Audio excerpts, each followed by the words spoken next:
medications. You know, I think that's the air raid siren. Yes, it is. Once again, Lviv took cover.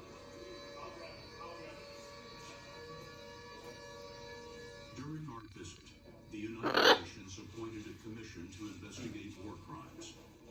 They bombed a theater, which was used as a shelter for people, and killed 300 people, mostly children. They pray their light. It was marked outside.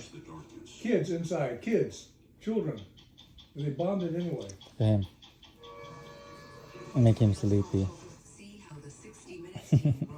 Actually, that means he wants to fuck you. At 60minutesovertime.com. He's decided you're his life partner. He's going to fuck you. You remember what the first owner told us?